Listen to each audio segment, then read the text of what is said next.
Hello! We are going to go ahead and finish chapter number 10 together. Remember, yesterday we only read half the chapter and today we're reading the rest of it. Alright, let's get started. Go ahead and kick back and relax and let's listen to the rest of chapter 10 called Summertime. Remember, right now they're making the cheese. Ma and Laura are helping each other out with the cheese. Okay, so let's keep going with it. Laura and Mary were always there helping all they could. They loved to eat bits of the curd when Ma was salting it. It squeaked in their teeth. Have you ever eaten a cheese curd before? They're pretty yummy. Under the cherry tree, outside the back door, Pa had put up the board to press the cheese on. He had cut 2 grooves the length of the board and laid the board on blocks, one end a little higher than the other. Under the lower end stood an empty pail. Ma put her wooden cheese hoop on the board, spread a clean wet cloth all over the inside of it, and filled it heaping full of the chunks of salted curd. She covered this with another clean wet cloth and laid on top of it a round board cut small enough to go inside the cheese hoop. Then she lifted a heavy rock on top of the board. All day long the round board settled slowly under the weight of the rock, and whey pressed out and ran down the grooves of the board into the pail. Next morning, Ma would take out the round, pale yellow cheese, as large as a milk pan. Then she made more curd and filled the cheese hoop again. Every morning she took the new cheese out of the press and trimmed it smooth. She sewed a cloth tightly around it and rubbed the cloth all over with fresh butter. Then she put the cheese on a shelf in the pantry. Every day she wiped every cheese carefully with a wet cloth, then rubbed it all over with fresh butter once more and laid it down on its other side. After a great many days, the cheese was ripe and there was a hard rind all over it. Then Ma wrapped each cheese in paper and laid it away on the high shelf.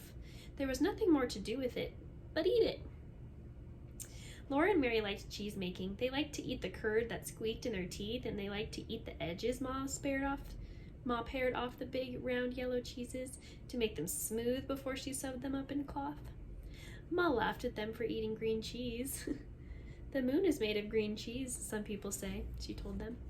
The new cheese did not look like the round moon when it came up behind the trees, but it was not green. It was yellow, like the moon. It's green, Ma said, because it hasn't ripened yet.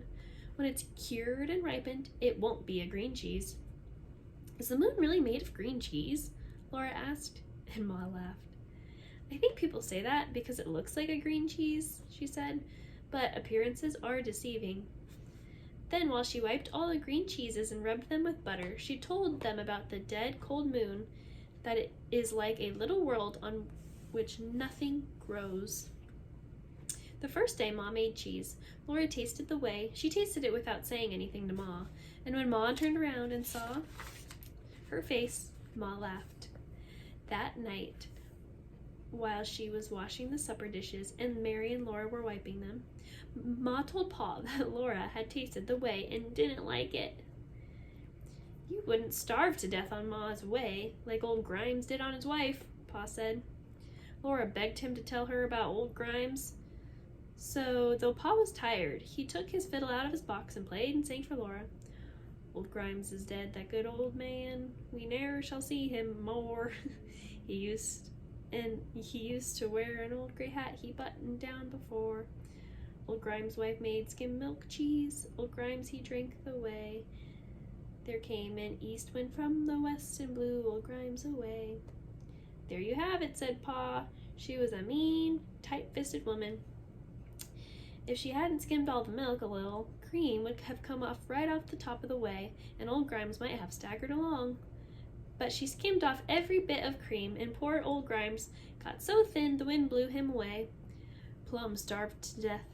Then Pa looked at Ma and said, Nobody'd starve to death when you were around, Caroline. Well, no, Ma said. No, Charles, not if you were there to provide for us. Pa was pleased. It was all so pleasant. The doors and windows wide open to the summer evening, the dishes making little cheerful sounds together as Ma washed them, and Mary and Laura wiped, and Pa putting away the fiddle and smiling and whistling softly to himself. After a while he said, I'm going over to Henry's tomorrow morning, Caroline, to borrow his grubbing hoe. Those sprouts are getting waist high around the stumps on the wheat field. A man just has to keep everlasting at it, or the woods will take back the place.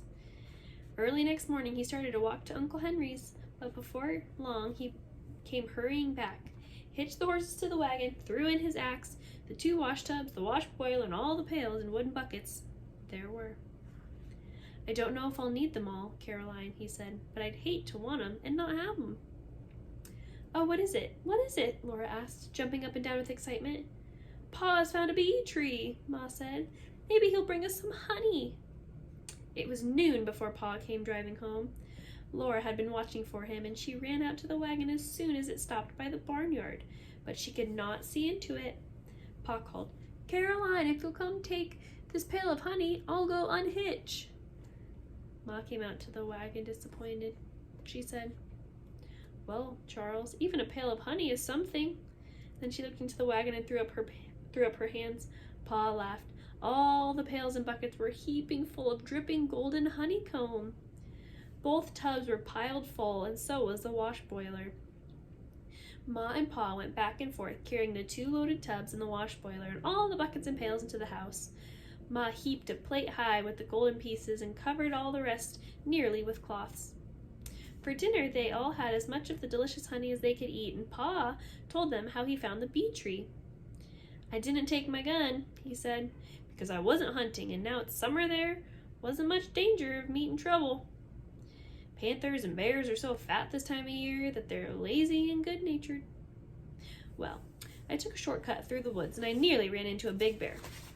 I came around a clump of underbrush, and there he was, not as far from me as across this room. He looked around at me, and I guess he said I didn't have a gun. He saw that I didn't have a gun. Anyway, he didn't pay any more attention to me. He was standing at the foot of a big tree, and bees were buzzing all around him. They couldn't sting, though, through his thick fur." There's that picture of the bear. They couldn't sting through his thick fur, and he kept brushing them away from his head with one paw.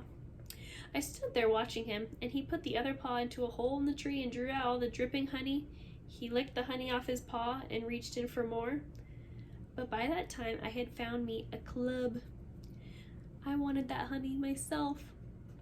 So I made a great racket, banging the club against a tree and yelling. The bear was so fat and so full of honey that he just dropped on all 4s and waddled off among the trees.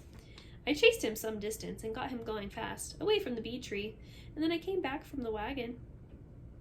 Laura asked him how he got the honey, away from the bees. "That was easy," said Pa. "I left the horses back in the woods where they wouldn't get stung, and then I chopped the tree down and split it open." "Didn't the bees sting you?" "Nope," said Pa. "Bees never sting me." The whole tree was hollow and filled from top to bottom with honey. The bees must have been storing honey there for years. Some of it was old and dark, but I guess I got enough good, clean honey to last us for a long time. Laura was sorry for the poor bees. She said, "They worked so hard and now they won't have any honey." But Pa said there was lots of honey left for the bees, and there was another large yet hollow tree nearby into which they could move. He said it was time they had a clean new home. They would take the old honey he had left in the old tree, make it into fresh new honey, and store it in their new house. They would save every drop of the spilled honey and put it away, and they would have plenty of honey again, long before winter came. The end for chapter 10. Thank you for reading along with me. Don't forget to answer those questions.